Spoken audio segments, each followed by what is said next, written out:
মাধ্যমে যেন কাটিয়ে দিতে পারি, আমরা যেন সবার মাধ্যমে যেন রোজার মাধ্যমে যেন আমরা কাটিয়ে দিতে পারি। আমার ভাইয়েরা রে, আল্লাহর নবী এটা পছন্দ করতেন যে শাবান মাসে যেহেতু এই শাবান মাসে যেহেতু বান্দা বান্দির ইবাদতগুলো আল্লাহর দরবারে পেশ করা হবে, এই জন্য আল্লাহ নবী রোজা রাখতেন আর বলতেন, আমি চাই আমার ইবাদতগুলো যেন আল্লাহ পাকের দরবারে রোজা অবস্থায় যেন পৌঁছে যায়। সুবহানাল্লাহ। আমার ভাইয়েরা রে, এই শাবান মাসের মধ্যে এমন একটি রাত আছে, শবে বরাতের রাতটি আমার আল্লাহ ডাক দিয়ে বলেন, ও দুনিয়ার মানুষেরা রে, ওই রাতের মধ্যে কে আছো তোমরা রোগী, রোগ থেকে ক্ষমা চাবা, আমি আল্লাহ ক্ষমা করে দেব। তোমরা চোখে রোগের মধ্যে ভুগতেছ, আমি তোদেরকে মুক্তি করে দেব। তোমরা এই শবে বরাতের রাতের মধ্যে ইবাদত করো। ও বান্দা রে, কে আছো অভাবগ্রস্ত, তোর অভাব থেকে মুক্তি চাও, আমি আল্লাহ তোদের পরিবারে সচ্ছলতা ফিরিয়ে দেব। সুবহানাল্লাহ। আমার ভাইয়েরা, শুধুমাত্র তাই নাই, আমার রাসূল বলেন যদি কোনো আমার উম্মত এই শবে বরাতের রাতটা ইবাদত করে কাটিয়ে দিতে পারে, আমার আল্লাহ বলে দিয়েছে, আমার রাসূল বলে সাহাবীরা রে, আল্লাহ আমাকে জানিয়ে দিয়েছে আমার এই উম্মত আর উম্মতিকে জাহান্নামের আগুন স্পর্শ করবে না। সুবহানাল্লাহ। আমার ভাইয়েরা রে, এই মাসটি এমন একটি দামি মাস, আল্লাহ রাসূল জনাব মুহাম্মদুর রাসূলুল্লাহ সাল্লাল্লাহু আলাইহি ওয়াসাল্লাম রমজান মাস ব্যতীত অন্যান্য মাসের মধ্যে এত ইবাদত করতেন না, এত নফল রোজা রাখতেন না। মা আয়েশা সিদ্দিকা রাদিয়াল্লাহু তাআলা একদিন আল্লাহর নবীকে জিজ্ঞাসা করলেন, ইয়া রাসূলুল্লাহ, ইয়া হাবিবাল্লাহ, ও আল্লাহর নবী, আপনি শাবান মাসের মধ্যে আপনি এত রোজা রাখেন কেন? ইয়া রাসূলুল্লাহ, ইয়া হাবিবাল্লাহ, যেমন আমি আয়েশা নজর করে দেখতে পেরেছি, আপনি যখন শাবান মাস যখন চলে আসেন, আপনি যখন এত বেশি পরিমাণে রোজা রাখেন, আমি আয়েশা বুঝতে পারি আপনি মনে হয় রোজা কোনদিন ছাড়বেন না।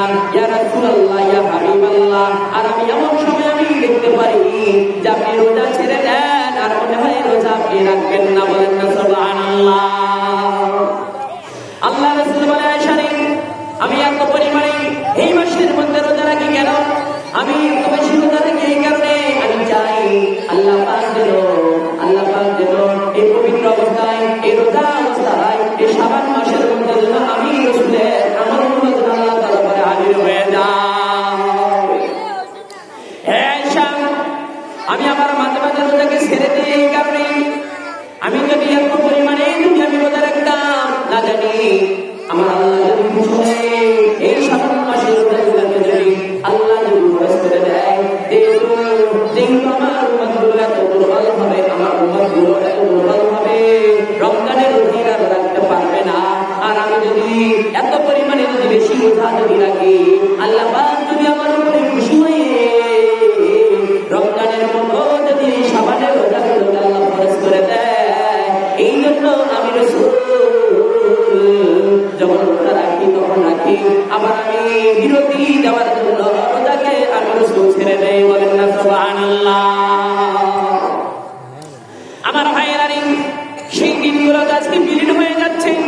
আমার ভাইয়েরা, আজকে কত ফতোয়াবাজি চলতেছে। আমার ভাইয়েরা রে, এই সুন্নাতকে নিয়ে, বিশেষ নবীর সুন্নাতকে নিয়ে আমার ভাইয়েরা, কি নবীর দিন ছিল, হায়রে নবীর মায়ার দিন, তোমাদের সামনে আজি হইতেছে, হায়রে নবীর মায়ার দিন, তোমাদের সামনে আজি হইতেছে।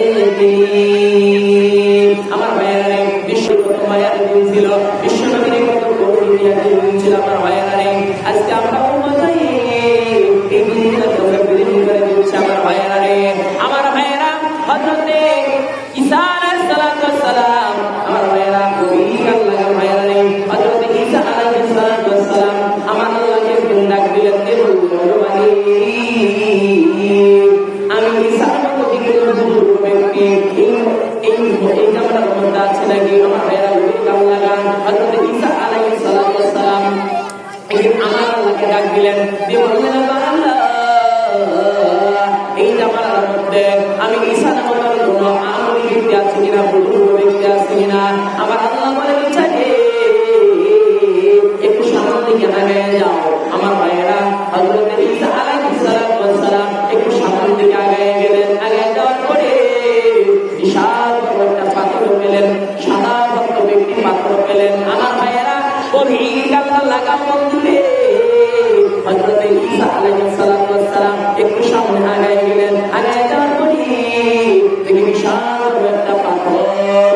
এবারে হযরত ঈসা আলাইহিস সালাম আমার আল্লাহকে ডাক দিয়ে বললেন, আমার মালিক, বিশাল আমি পাথর দিলাম। আল্লাহ বলে ঈসা রে তোমার হাতের লাঠিটা দিয়ে ওই পাথরে আঘাত করো।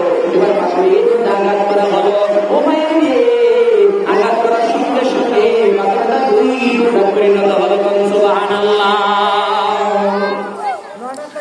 আমার ভাইয়েরা, এবারে পাথরটি দুই পাল্টা হওয়ার পরে আল্লাহর নবী ঈসা আলাইহিস সালাম পাথরের মধ্যে নজর করে দেখতে পেলেন একজন দিনওয়ালা বুজুর্গ ব্যক্তি তাসবিহ হাতে নিয়ে আল্লাহর ইবাদতের মধ্যে মশগুল আছে। সুবহানাল্লাহ। এবারে হযরত ঈসা আলাইহিস সালাম এবারে ওই বুজুর্গ ব্যক্তি ডাক দিয়ে বললেন, ও আল্লাহর বুজুর্গ ব্যক্তি, এই পাথরের মধ্যে আপনি করেন কি? আল্লাহ পাক ওই বুজুর্গ ব্যক্তির জবাব দিয়ে ওই বুজুর্গ ব্যক্তি হযরত ঈসা আলাইহিস সালামকে ডাক দিলেন, দিয়ে বললেন, ও আল্লাহর নবী ঈসা, আমি এই পাথরের মধ্যে আল্লাহর ইবাদত করি।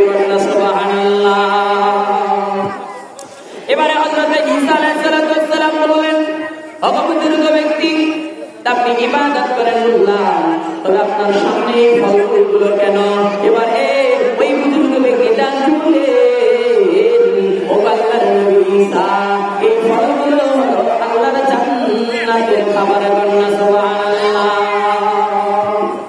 এবারে হযরত ঈসা আলাইহিস সালাম বললেন, ও বুজুর্গ ব্যক্তি, আপনি এখানে কত বছর ধরে আপনি ইবাদত করেন? এবার বুজুর্গ ব্যক্তি বললেন, ও আল্লাহর নবী ঈসা,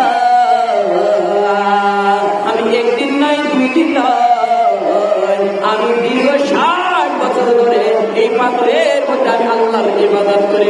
সুবহানাল্লাহ। আমার ভাইয়েরা, এবারে হযরত ঈসা আলাইহিস সালামকে এবারে ওই বুজুর্গ ব্যক্তি বলার সঙ্গে সঙ্গে এবারে হযরত ঈসা আলাইহিস সালাম চিন্তার মধ্যে পড়ে গেলেন আর বললেন, আল্লাহ গো, আমি ভেবেছি আমি ঈসা নয় বুজুর্গ ব্যক্তি, আমি হযরত ঈসা নয় আমরওয়ালা ব্যক্তি। আল্লাহ গো, না না না, এখন দেখতে পারতেছি আমি ঈসার চাইতে আমলি ব্যক্তি আরো এই পৃথিবীর জমিনে বেঁচে আছে।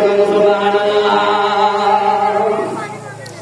আমার ভাইয়েরা, এবারে হযরত ঈসা আলাইহিস সালামকে আমার আল্লাহ ডাক দিয়ে বললেন, ওই ছাড়ে মনটা খারাপ করো না, ওই ছাড়ে মনটা খারাপ করো না। আমার ভাইয়েরা, হযরত ঈসা আলাইহিস সালামের অনেক পাওয়ার ছিল। আমার ভাইয়েরা, হযরত ঈসা আলাইহিস সালাম নবী কোন খবরে পাশে গিয়ে যদি বলে বিইযনিল্লাহ, সঙ্গে সঙ্গে কবরের ব্যক্তি দাঁড়ায়া সালাম দিল তারে।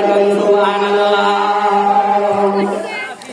আমার ভাইয়েরা, এবারে হযরত ঈসা আলাইহিস সালাম এই কথাটা শোনার পরে করে জমিনের মধ্যে পড়ে গেলেন। আমার আল্লাহ বলে, ওই ঈসা, মনটা খারাপ করো না, ওই বুজুর্গ ব্যক্তি তো 60 বছর ধরে ওই পাথরের মধ্যে নফল ইবাদত করে। ওই ঈসা রে, আমি আল্লাহ জানিয়ে দিলাম, আমার হাবিবের উম্মতগুলো যদি ওই দুনিয়ার মধ্যে যদি ওই পৃথিবীর জমিনে যদি সবে বরাতের রাত্রি যদি জাগরণ হতে পারে, সবে বরাতের রাত্রিটা যদি ইবাদতের মাধ্যমে কাটিয়ে দিতে পারে, কুরআন তেলাওয়াতের মাধ্যমে কাটিয়ে দিতে পারে, নফল ইবাদতের মাধ্যমে কাটিয়ে দিতে পারে, নফল নামাজের মাধ্যমে কাটিয়ে দিতে পারে, ওই ছাড়ে আমি বলে দিলাম, আমার ওই হাবিবের উম্মত আর উম্মতি লাগে এই 60 বছর ধরে পাথরের মধ্যে ইবাদত করা ব্যক্তির চাইতে ওই এক রাতের আমল তাদের জন্য বেশি হয়ে যাবে। সুবহানাল্লাহ।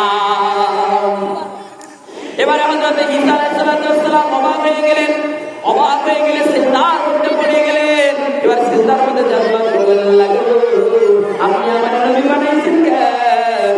আপনি যদি আমার নবী না বানায় যদি আখিরি জামানার পয়গম্বরের উম্মত বানাতেন, আমি ঈসার কপাল ধন্য হয়ে যেত। সুবহানাল্লাহ। এবারে আল্লাহ পাক ঈসার দোয়াটা কবুল করে নিলেন। এবারে ঈসা আলাইহিস সালাম আল্লাহ তাআলা সালাম উঠায় নিলেন। আমার ভাই কিয়ামতের